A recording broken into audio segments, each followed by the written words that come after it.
Welcome to the show, everyone. This is the Voices of Healing podcast, and I'm your host, Tina Clark.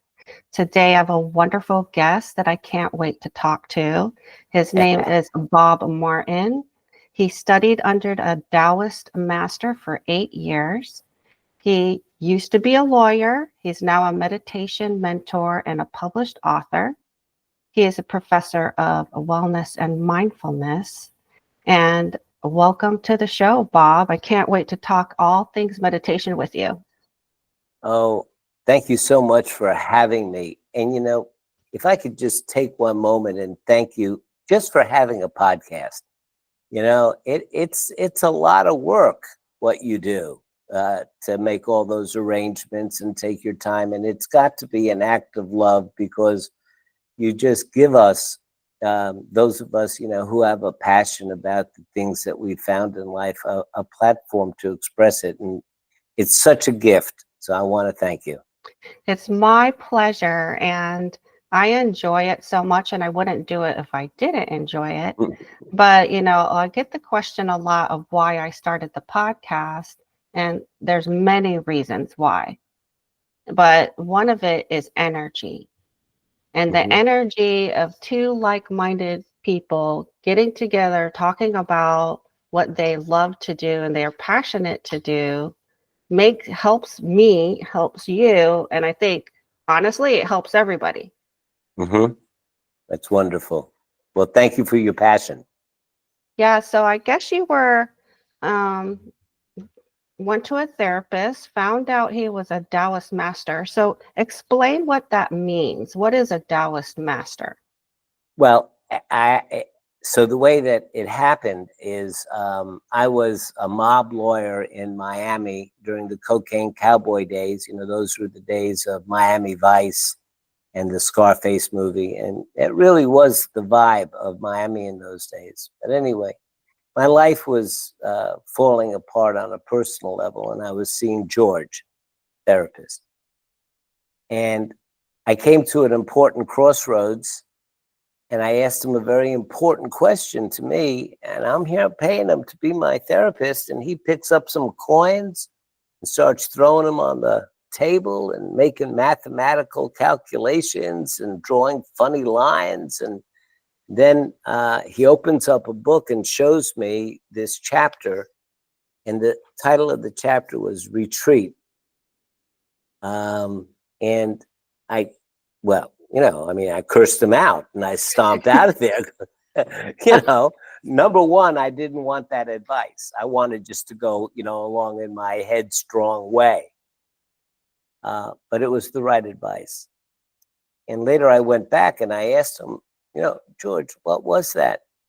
Turned out that it was a Taoist practice. And it turned out that he wasn't the master, but he was the English language editor for now dig this, 72nd generation, 1,400 years of wisdom being passed down. The 72nd generation master from the Shaolin Temple. And I met this man, Master Watching Me, and he was just one of those guys, Tina, I got to tell you, when I know that you've met them, you meet them and you just say, wow, this guy is who I needed to meet, and I can learn something from this guy, and he's just amazing. And so I just wanted to know what he knew, and so I studied with him for 8 years. So your question was, what is a master? And Right. we asked him that question exactly. What do you mean by master? And he said, well, it's about having mastery in life, of life. And so we said, what does that look like? He said, when you can learn to interfere as little as possible and use your energy as carefully as possible, and yet be more effective and more efficient and have more impact, you have gained mastery. We said, whoa, okay, I like the sound of that. Well, of course, he studied in a monastery, and I don't think that's something I'm going to do. But he said, no, but you can take some steps in that direction. And he showed us the way, which, by the way, the word Tao actually means the way. Yeah, so he's talking about the intentional use of your energy, right? Yes, intentional and wise use, Hmm. Right. right? So, what are some of the biggest takeaways you have from studying under a Taoist master? What did you learn about yourself? Well, we learned that not only does the natural world cycle, day turns to night and night turns to day. And actually, that is what the symbolism of that Tai Chi, yin yang symbol, Hmm. because yin has yang in it, the little dot. And the symbol means that day will turn to night and night will turn to day. And so it's a symbol of the cycling of the universe. It says in human behaviors, though, we don't always recognize or notice that our behaviors cycle as well. Good times never last forever. They always turn to worse times. And even our worst times, they always get better. And so, even in our own behavior, good times turn to bad times turn to good times. And so, gaining mastery means being able to recognize where you are on the cycle Hmm. and then acting in alignment with that, acting appropriately for where you are in the cycle. So, for example, if things are going great and everything's going your way and everybody's hanging on your every word and like that, this is not the time to coast, which we normally might do. This is the time to be like a chipmunk and start storing your nuts because you know that things are going to go down. So while I have excess, I can put some of it away for later. I can't just be willy-nilly.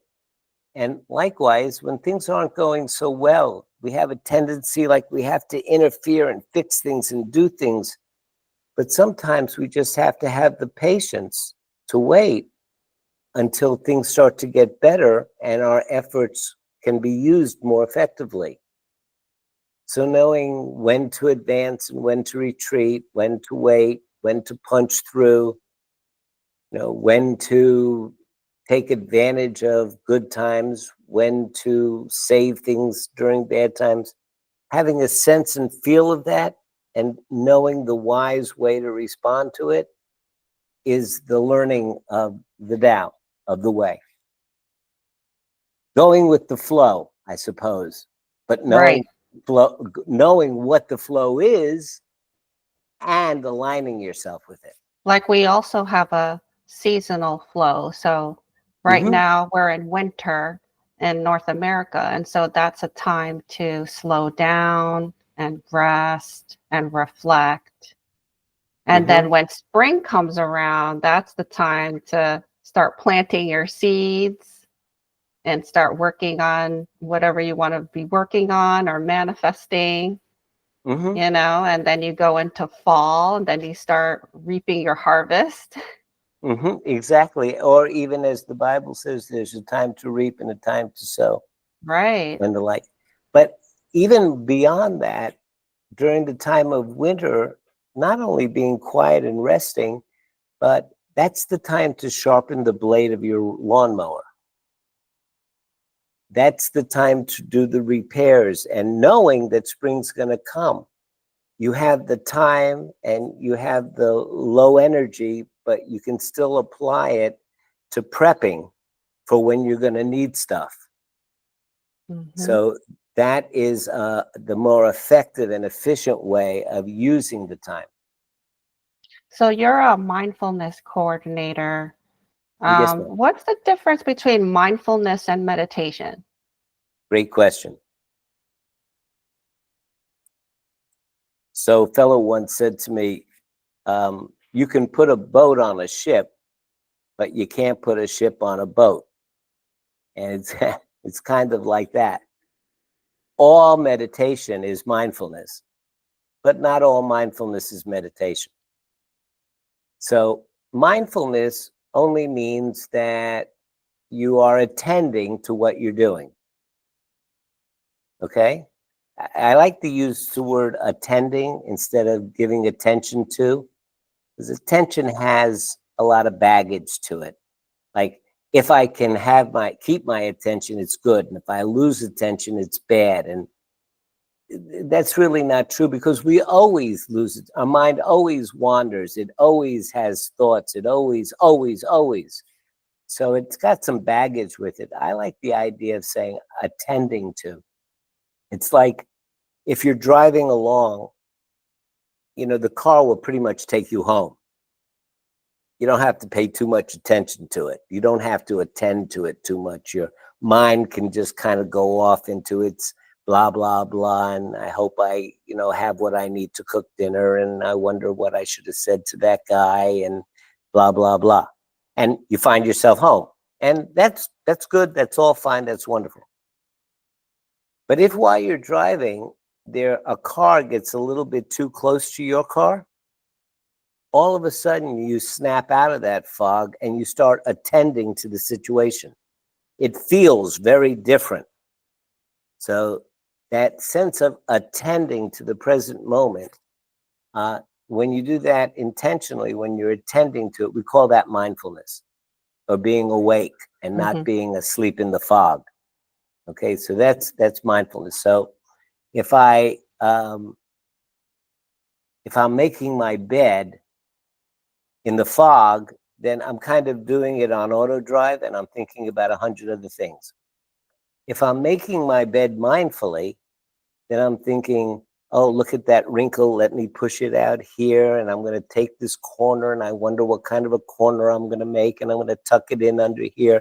And is it even on both sides? And you're attending to it. So that's mindfulness. You're attending to what you're doing.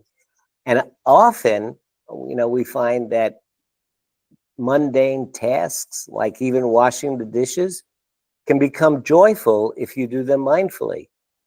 You can feel the slipperiness of the soap and the shininess of the clean plate, and drying it and stacking it. And, if you attend to it, you can even find a mundane task like that joyful. Now, meditation, on the other hand, is a kind of structured mindfulness. There are many, many, many different meditations, but they all have a kind of a structure and a process to them, and they have a goal that you're looking to do, you're looking to achieve in it. And I think that the myth of meditation is what those goals are. Okay, so I think that when people have a goal of meditation, of emptying the mind, and being relaxed and the like, that's not really, generally speaking, the goal of meditation. That's the goal of relaxing. Now, relaxing is very important, because when we relax, we become creative, we become storytellers, we want to bond, we feel more connected when we're relaxed. So that's very, very important, but it's not meditation. Okay. Mm-hmm. When So you were, what is meditation? yeah, I mean, you were talking about attending. One analogy that came up for me was, like, I love to get massages. Mm-hmm. And when I'm getting massage, I focus on what they're doing and how I'm feeling as a result. So Yeah, I'm not, yeah. I mean, there are thoughts that come in, but Mm-hmm. I've thought, let it go back to how I'm feeling as a result of what they're doing. Perfect. That exactly is what mindfulness is. Yep. Now, if you are doing that intentionally, it might cross over into being meditation. So let me share with you like what my very basic fundamental meditation instructions are. Okay. So I would say, first you take a few breaths, notice whatever physical sensations might be in your body, and then you form an intention to put your attention on something. Could be a candle, could be your breath. Generally, we say do it with your breath because wherever you go, you got your breath with you. You don't always have candles with you, but you always have your breath. So you look at where you feel it. I feel the rising and falling of my chest. Okay. So now I say, form an intention to pay attention, to attend to your breath. And then within 3.7 seconds, your mind is going to go crazy. It's going to go nuts. And that's where everybody says, oh, I can't meditate because I try to quiet my mind and it goes crazy and get all these thoughts and I can't do it. But they don't realize that that's exactly what's supposed to happen. Their mind is supposed to go crazy. But because they said to themselves, I want to pay attention to my breath, there's a little piece of their mind that eventually will whisper to them, you're not paying attention to your breath. Psst, psst. It's kind of like, you know how when you're listening to somebody or reading a book and you say, I don't remember anything I just read in the last 3 pages. Yeah. Or, oh, psst, you're not listening to them, right? Same thing. Psst, you're not paying attention to your breath. And when that happens, I ask you, Tina, I ask you, isn't it true that you kind of feel like a tiny little startle? This little like, oh, it's like a little, oh. Well, Like, I've been meditating for a while, so those I don't hear that voice anymore, you uh-huh, know? okay, all right.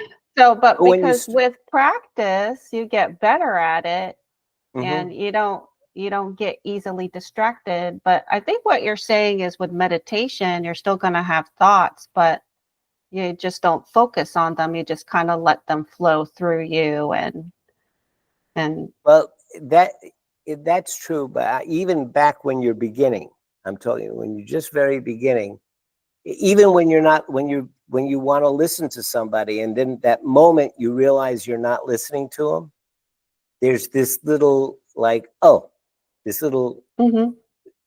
oh, and we call that waking up, because what happened was your brain went into the fog of ruminating and projecting and having all these thoughts. And then you realize that your mind wandered and you go, oh, I'm not paying attention. And for beginners, it's usually followed by a whole bunch of judgments. Mhm. Oh, I should have been listening to him. What if he finds out I wasn't listening and it was I'm rude not and very good at this. I'm this and never yeah. gonna be good at this. Right. And if you don't quit right now, if you have a tiny little tolerance for that discomfort, in a couple of moments, you're gonna say all the judgments you need to say, and you're done. And then the instructions are just go back and pay attention to your breath again and start over. And then then your mind's gonna wander and you're gonna notice it, and you come back and begin again, and your mind's gonna wander and you come back and you begin again. And everybody thinks the focus is to stay in attention. But the healing and the learning and the meditation is occurring in the coming back, not in the staying. It's in the Mhm. coming back. So if your mind doesn't wander, you're really not doing this kind of meditation. It has to wander and wake up and come back. And then what you start to notice, and here's where the magic starts to happen. As you do this over and over, it becomes something that it normalizes a little bit. Like I've done this 20 times, started over 20 times now. I get it, okay, I get it. But what you realize is that you have been noticing your thinking. You've been noticing your judgments. You've been noticing the self-talk, which is what most people, that's something new for a lot of people. Yeah. So that's when you begin to understand that, and here is the big, big takeaway. I am not my thoughts. All my life, I have been living inside of my thoughts. When I thought, oh, that person's good looking, or that person's too thin, or that person's the wrong color, or that person's, that was stupid, or whatever judgments I've been having, the moment I had that judgment, I was inside of it and it became my reality. It was who I was. And as we start to notice waking up and returning and watching our judgments, in 10 minutes a day, in a week or two, we're not talking about years here. We're not talking about sitting in a lotus position and having your back ache. A couple of minutes a day, all of a sudden you realize, whoa, I'm not my thoughts. And then you ask the question, well, if I'm not my thoughts, then who am I? And now we get into the beautiful experiment and exploration of this gorgeous, wonderful being that you are.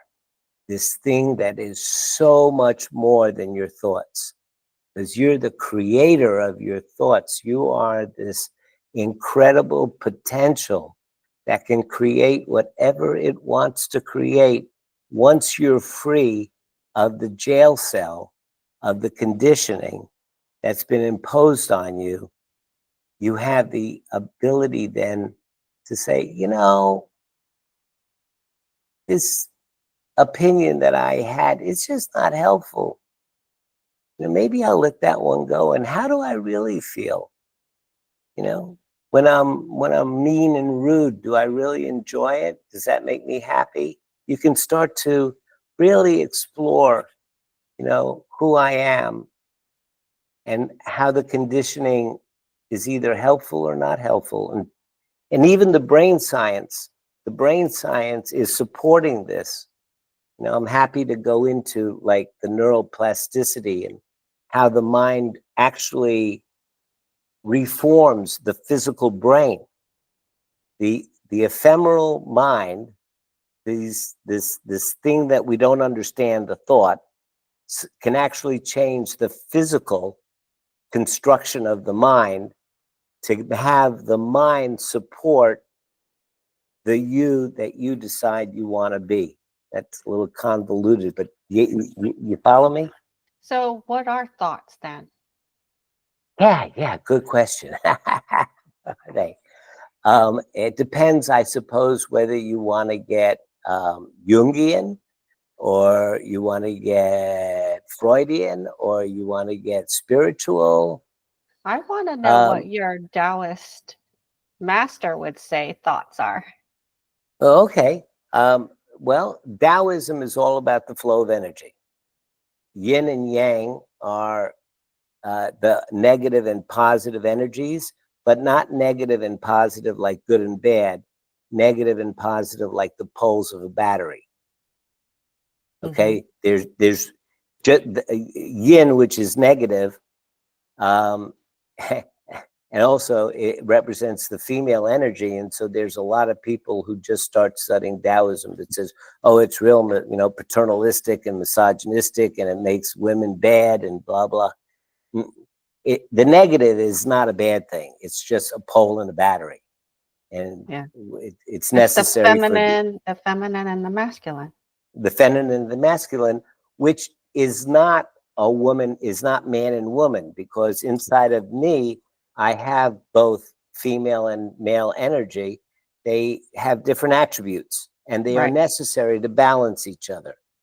You know, if you're excessively yang, you know, you're eating red meat from fangs and want to go to war.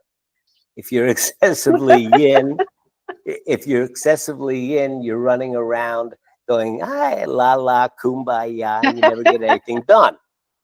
And so you need a little of the yang if you're for the yin to get Hmm. things done, and you need a little yin of the yang so that you can nurture and and and the right and left side of the brain follows that. The right side is your yang side.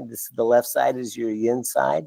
This is your stress, you know, rest. This is your flight side over here. This is your rest and digest side over here. So, you know, we actually are constructed in this kind of energetic pattern.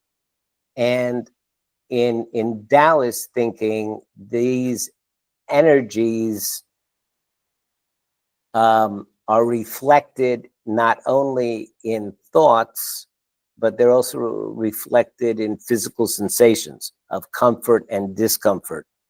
So, you know, if we're too comfortable, we don't get anything done.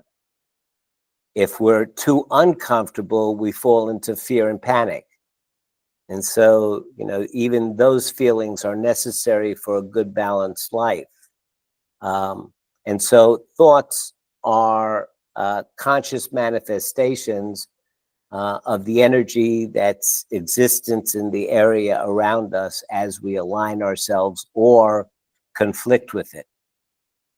So if you think like before, you know, before we started, you were mentioning about the energy there is between two people of like minds when they're like really in synergy. Hmm. Okay, so there's a particular kind of energy that actually exists there in Taoist thinking, and that stimulates different kinds of energy within the brain, and we perceive those consciously, you know, verbally as thoughts. And so you have a whole different pattern of thinking when you're with somebody that you're synergistic with. And when you're with somebody who you're oppositional with, you have a completely different pattern of thinking that occurs. And so our thinking is tied in directly with the energy that's around us, and it manifests And consciously that. would you say if we're in synergy with someone, it's almost like getting a boost, like a If battery charge? yes, yes, especially, you know, you look at extroverts and introverts, right? Now, extroverts have a energy about them that is boosted by the energy of others. Introverts have an energy about them that generally has to give out energy without getting recharged if they're around too many other people. Hmm. And so, you know, our batteries are all individual and constructed differently and relate to each other differently. So it's a complicated thing. But yeah, Yeah. you What can put it into that paradigm. What do you think of this theory I've heard before that thoughts are not coming from us? We're more like antennas or receivers of thoughts. On a personal basis, From on your uh, based on your experience and your training, what do you think of that theory? um, you know, based on you know, uh, you know, we'll get a little spiritual if we go in that direction. That's fine. Um, I'm not real sure, you know, what the Taoist response to that would be. I can only tell you what my personal belief is. Okay. Okay, so I met and read much of the work of Dr. Paul Pearsall, who is a cardiopsychoimmunologist. He's Hmm. a psychologist that works with cardiac transplant patients to help them moderate the immunological responses from the heart transplant. He works with a lot of folks who get new hearts from donors. And he reports that there is an intelligence that actually is transmitted with the heart, that people that receive hearts often change their like of music from maybe rock to classical. They start using words that were used by the donor that they had never used before. Mhm. And so and science is beginning to understand that the heart actually is surrounded by brain cells and that neurotransmitters flow throughout the body. I am going someplace with this, I promise. I promise. And so what we're finding is that the entire body is much more of a cohesive thinking machine than just the brain. Mhm. And we're also learning that the heart has a identifiable fingerprint like electronic pulse, like its wavelength is particular to each person. Hmm. And we also are finding that the electrical energy, our personal electrical energy, does extend out some distance because it can be Mhm. measured without touching the body, which means that, when we're sitting with some folks, that we're all bathed in the energy of each other, and we know that intelligence is carried on energy, data, like in a computer. You turn the computer off, the data goes away. So there is some thinking, and I personally feel like there is an energy field upon which our intelligence can become unified. So I personally feel like there is a cosmic intelligence. Now, whether you call it God or what identity you put to it, how it works, whether it's a great server in the style and we're all workstations, or whether we're all independent computers, that's above my pay grade. I don't know. But I do believe that there is something out there that connects that data that's carried on an energy field. And therefore, finally, to answer your question, if that's what I think, or that's my current hypothesis of how the universe works, if that's so, then yeah, our thoughts could easily come from outside of us. Yes. Jung talks about a community energy. We talk about genetic memory.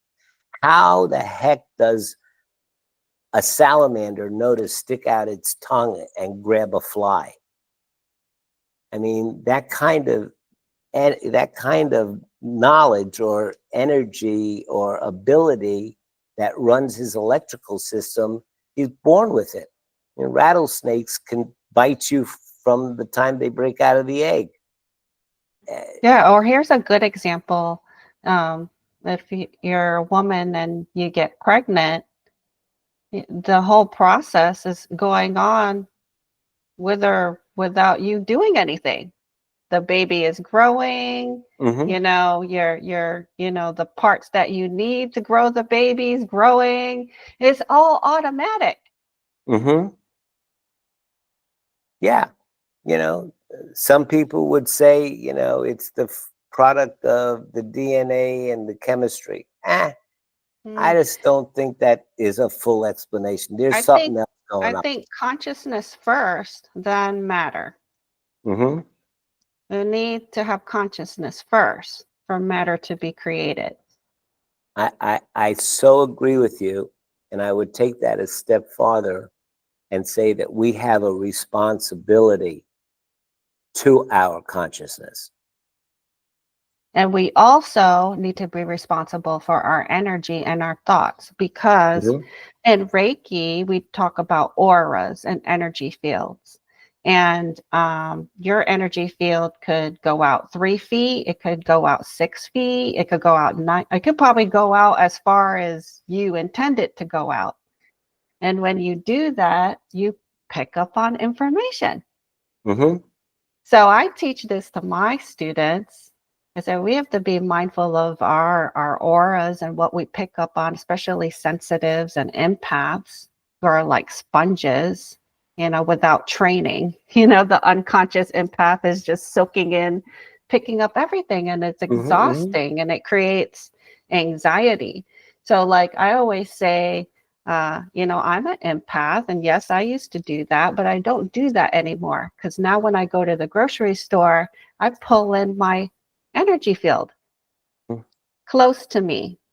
It's intentional because I don't want to pick up on that guy's anger in aisle 7, So, yeah, I think that's really interesting. So maybe when our energy fields are overlapping, we can pick up on somebody else's thoughts. And I think this happens. We pick up on somebody else's feelings, or even I've picked up on feelings of then someone wasn't there. Like someone was in the area and left. Or I Mm-hmm. remember when I used to go have meetings and I'd walk into the room and I could feel the energy, the tension between Mm-hmm. people, but nobody was talking about it. Right, right, right. And everybody recognizes it when you use the word vibe. There was a Yeah. weird vibe in that room, right? Now, and Mhm. we're all familiar with it, but tell me, Tina, since you work with that, I'm sure that you've had this reaction of non-belief, of like, oh, that's weird. Um, and like, but yet we all recognize it to be true in our common language. How do you reconcile that? If I can ask you a question. I think we've been told and lied to about our reality. And our reality is frequency and energy. Mm-hmm. And our emotions and feelings are very important. Mm-hmm. And we were taught, hey, you are your thoughts. Mm-hmm. That is Mm-hmm. wrong. Because if Bob and I are in each other's energy field and I can pick up on his thoughts, those aren't mine. Mm-hmm. So, yeah, Oh, I think thank you. Thank you so much. Thank you so much for putting that in words.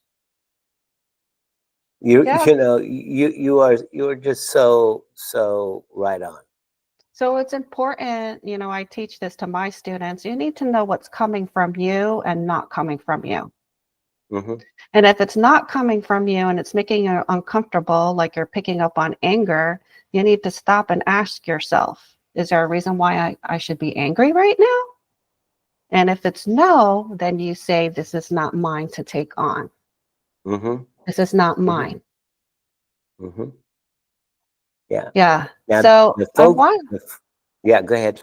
um, I want to So the get into, I do want to say oh, this, that okay, go now ahead. the folks that I work with are a few steps behind, I think, the folks that you work with, because the folks that you work have already had some introduction to the idea that energy is important, or they're getting a feeling for it.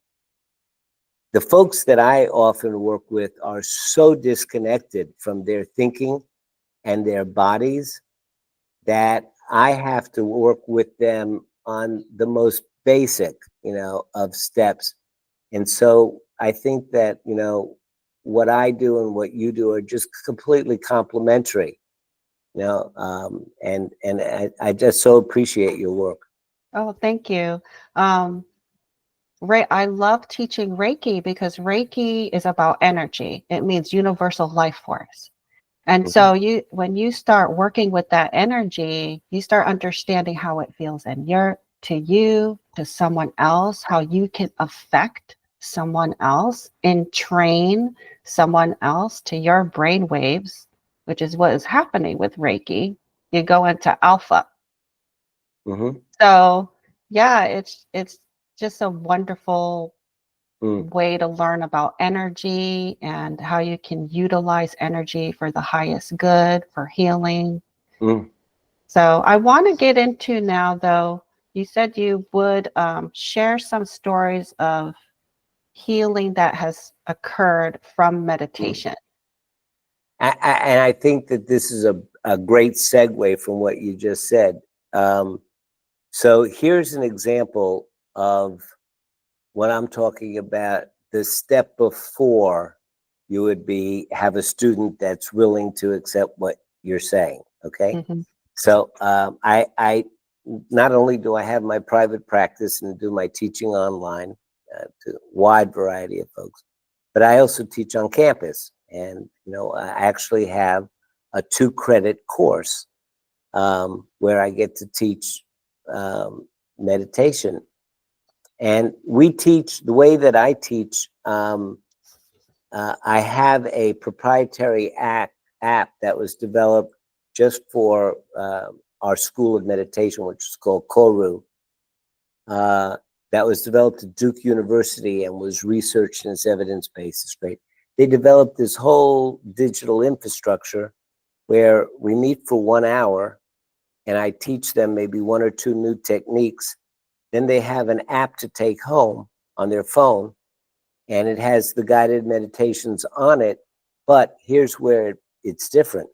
Once they do the meditation, a log opens up on the app, and then they can either dictate or they can type in what their reflection for that 10-minute session was.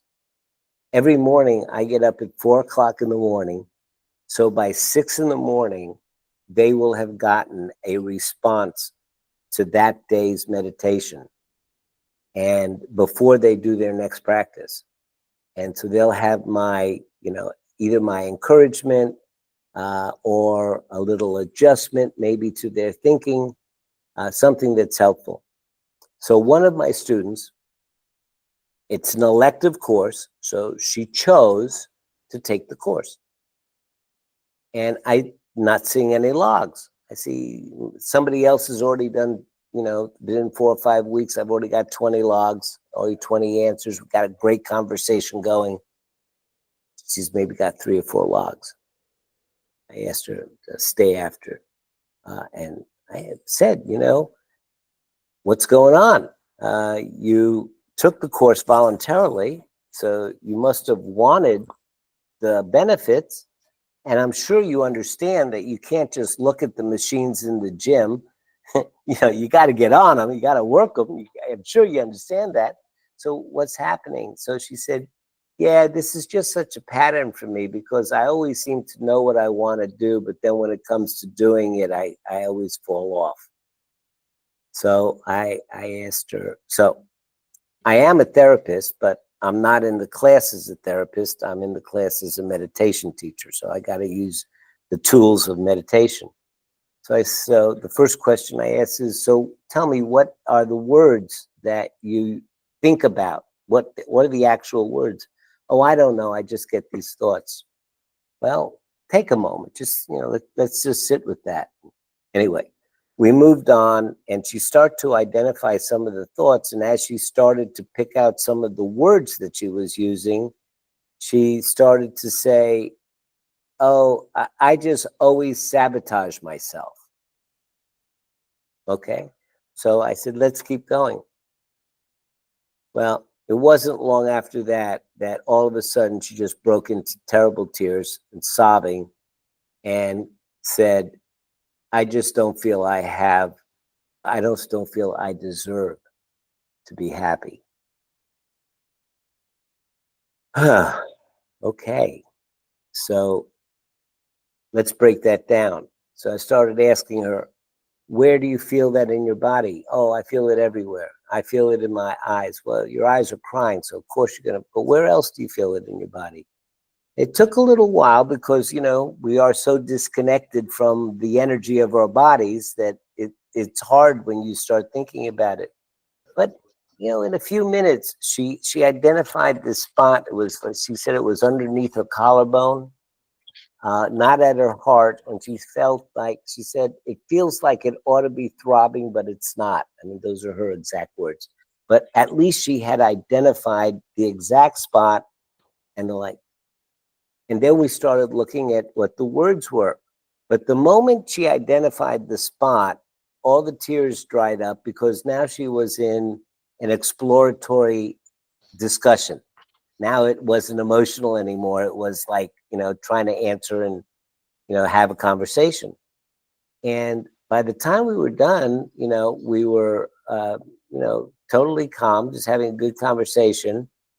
And then I explained to her that, emotions are really nothing more than a body sensation, or the energy of your body expressing itself, and the actual language that you're using. Once we can identify that, we can deconstruct your emotion.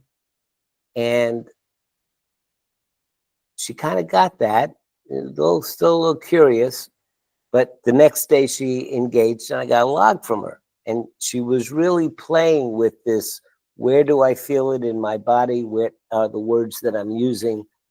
And within another week, she was engaging every single day. I was getting a log from her from every day. And when I got her reflection at the end of the class, she said, all of my life, I have been laboring under this idea that I'm just not deserving.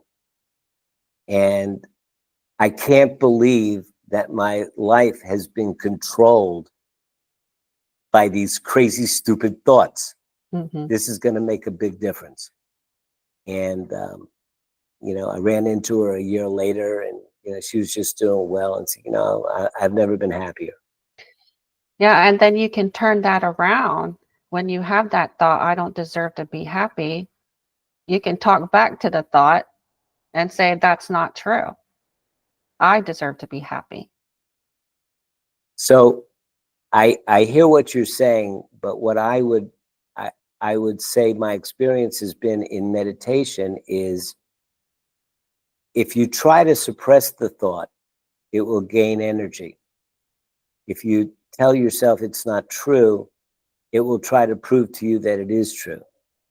But if you allow it to be, and you just watch it and you let it be, eventually it's almost as if it gets bored of bothering you. And it kind of quietly goes away. So I'm not saying that's the right approach for everybody. And for some people, an affirmation, or, mind work like you're talking about can be helpful. But for some people, it just energizes the thought, and it's just more helpful to think of it as, well, here comes that thought again. Oh, hello, darkness, my old friend. I've come to, Well, I've come to spend I'll stay with you again. I'll just speak Yeah. from experience then, because I used Mm-hmm. to have a lot of bad thoughts. And I was raised by a parent that with worst case scenarios. So I kind of Mm-hmm. adopted that line of thinking. And so I really had to actively work and manage those thoughts. And Mm-hmm. they're not true. Mm-hmm. You know, No, you they're not. you do deserve happiness, so you have the right to fight back and say, "Hey, this is not true. This is a lie. I cancel, clear, delete this thought, and I'm going to replace it with something that's going to be helpful to me." Mm-hmm. Yeah. Yep. And now, like, very little of those thoughts come in. Yep. So yeah. And I'm sure that before you got to the point of being able to do that, you were already doing some other mind work, right? Yeah. Yeah. It wasn't, you didn't start with that. No, but it really helped Oh yeah. me, instead of being beat up by your thoughts, there's something that you can do to combat the thought, Mm-hmm. and I don't find like it energizes. I feel like they gave up, Right. so I guess it depends on the person. It depends on the person. Yeah. Well, I did have a couple of questions actually. Back to the Mm-hmm. feelings. Do we always feel our emotions in the body? It's a component. If I said to you, Tina, I love you, and I didn't have a body sensation, there wasn't a feeling of yearning, a pressure somewhere, and the like, it would be an intellectual comment, like I love Mhm. books, If I had the physical sensation, but it wasn't combined with the thought, I probably think that I had indigestion. So it is this combination of the physical sensation combined with the particular thinking and the belief that one is a part of the other, that they're inseparable. Mhm. This is I'm angry, and that. But once we can break it down to where do you feel the anger? Is it in your cheeks? Is it here? Is it there? But my answer to your question would be yes. An emotion without a physical sensation is not an emotion. Okay. What if you're feeling something in your body, but you don't know what emotion it's connected to? Oh, really good question, because we are so disconnected. We are so disconnected from our bodies and our minds. So that, you know, one of the one of the things that we learn in the process of meditation is that we want to become curious about things, and curiosity in the meditative training, curiosity is the antidote to judgment. Mhm. Okay, so instead of saying, "Oh, that person, you know, that person's too thin," so if I can replace that with, gee, I wonder what my ideas about thinness are, and I wonder why, what is it about that person that makes me feel that they're too thin, and so this curiosity, I wonder why I had that thought, I wonder where it came from, I wonder what my values are. We replace it with that kind of curiosity, we find that it is like an antidote to the judgment. So if I have an emotion and it's not connected to a thought and I'm not sure where it comes from, the only thing that I could tell you is pull in your curiosity. It's a great time to explore. Say, gee, I wonder what that's all about, and exactly where is that coming from, and what happened before this, and what happened afterward. What kind of thinking does that lead me to think? And when I feel that, what are the thoughts that I'm having, or what do I want to do? I think around eating, that's a great example around eating, because you get a feeling and all of a sudden you're not sure what it is, but you translate it into hunger so that you can understand it. It was a Mhm. feeling you didn't understand. So now I make myself hungry and I go to the ice box, the refrigerator, and I open up, what can I eat? What can I eat? And maybe I'll have some popcorn. And so I have made myself a little bit more comfortable by dealing with that uncomfortable not knowing, by moving it into some kind of behavior. Type A people just get busy. They get Mhm. busy. I have a task, or I need a vacuum, or I need to do this, I need to do that. So, so I would. The only answer I could give is that's when your curiosity skills come in, and you start asking questions, and maybe you'll come up with the answer this time, or the next time, or the next time. There's you don't get points for getting it faster. Are you sure?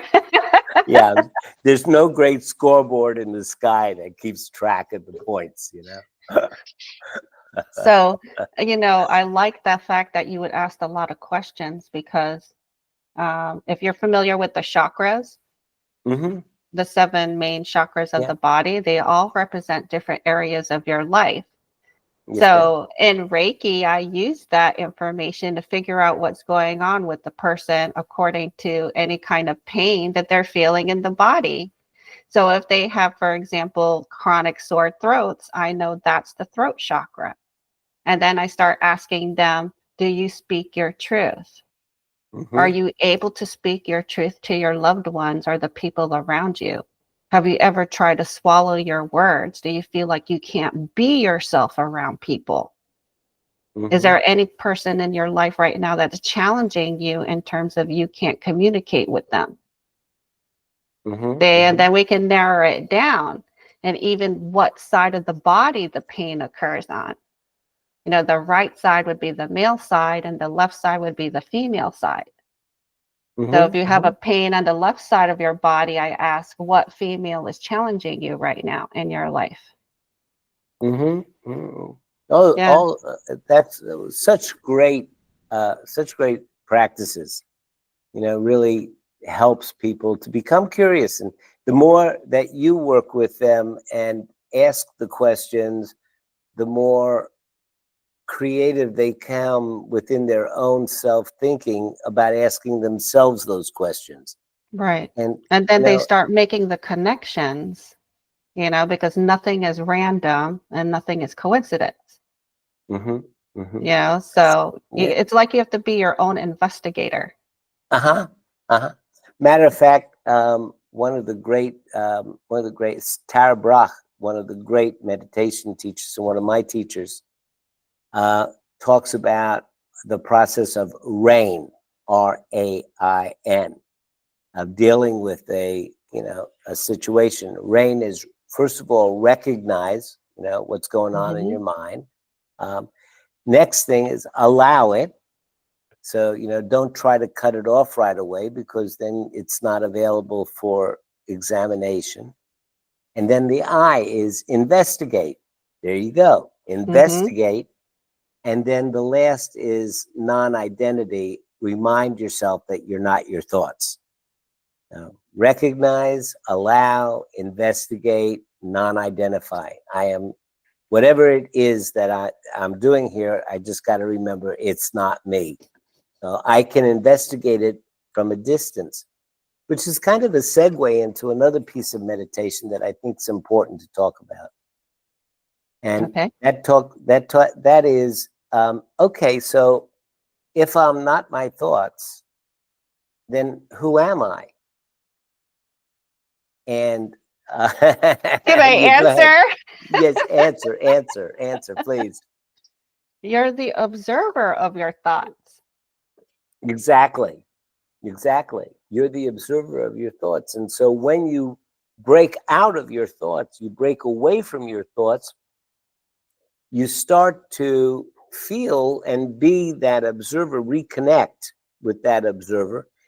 If you were being spiritual, you might even go so far as to say your soul or your subconscious or your Hmm. metacognition, but I like observer.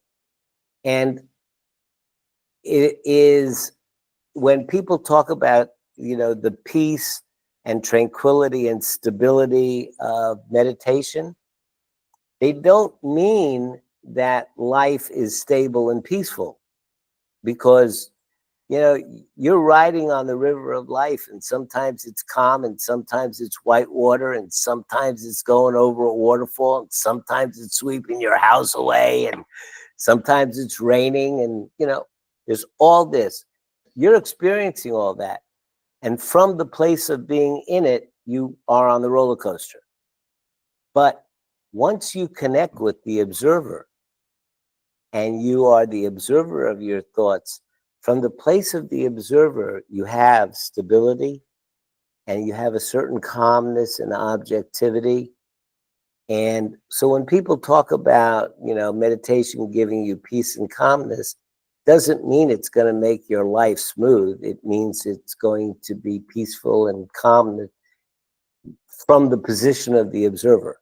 A little piece of you will have that. And and it's such an important piece. It helps you to get through, no matter what comes. Definitely. Well, Bob, I want to thank you so much for being on Hmm. the show. Oh, And thanks for having me. yeah, hopefully everybody followed us all the way through. Yeah, 'Cause we did get in. We did do a deep dive. That was pretty we deep did, stuff. but I think it's important to understand these concepts and start thinking about them and exploring these concepts. So I know that you have published a book. Can you tell us a little bit about that and how to contact you if people would like to Sure. reach out to you? Well, the two books I published, they're kind of off on a different thing. One of them is a Christian reimagination of Taoism. So Hmm. it's taking the principles and teaching of Taoism and putting them into Christian terminology, because my wife, I married a Southern Baptist Bible literalist, and we needed to create a Rosetta Stone so we could understand each other. Once I did all 81 chapters of the Tao Te Ching, and once she read it, she said, Bob, a lot of preachers have taught me about sin and hell and heaven, but nobody has ever taught me the teachings of Jesus the way this book teaches me that. So it's really worked very well for us, and it's making a difference. It's being published all over the country, and I'm getting letters, and it's making a huge difference for folks. So I'm real happy about that. The other book I wrote was a novel, but for your audience, talking about meditation and the like, I wrote 2 ebooks, little 40 pagers that are freely downloadable about how to start a practice, what it is, what it's not, whether it's for you, resources. A great place, if you need to go someplace to read a little bit more and understand a little bit more, these 2 ebooks are very, very helpful. And also, I make this offer, anybody that's listening to your podcast, there is a button to contact me, and anybody that would like to just give me a call. I have a 15-minute chat with anybody, just where they're at and what they'd like to learn. They just go to my website. Everything's on my website. Okay, And it, great. So we'll have all that information in the show notes. So if anybody wants to reach out to you or get your books or your ebooks through your web address. yes, ma'am. All right. Well, Bob, I want to thank you so much for taking the time to be on the show and sharing your wisdom and experience with everyone. And Mm-hmm. hopefully everyone will be intrigued by mindfulness and meditation and start exploring it and see how it can help you. Mm-hmm. Okay. Thank you for having me.